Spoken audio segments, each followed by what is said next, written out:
आणि मग छानपैकी ना आपण ही कटोरी जशीच्या तशी आखून घेतली आणि आता आपण बघणार आहोत की कटोरी आपल्याला कशी वाढवायची। तर कटोरी वाढवताना दोनच काळजी घ्यायची।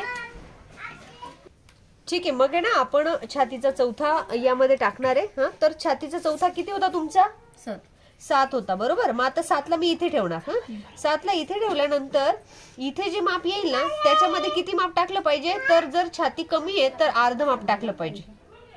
हा, आणि जर छाती जास्त असेल याच मापासाठी तर तुम्ही यापेक्षा अजून जास्त टाकू शकता, म्हणजे 1.5 किंवा 2ही टाकू शकता। हा, म्हणजे याचं छातीच्या चौथ्यामध्ये तुम्हाला ते माप इथं जसच्या तसं पण ऍड करता येतं जर छाती जास्त असेल तर या मापाला। छाती कमी आहे तर मग किती घ्यायचा? याच्या अर्धा घ्यायचा। आणि आता आपण इथे थोडंसं माप, इथे तिरकस रेषा,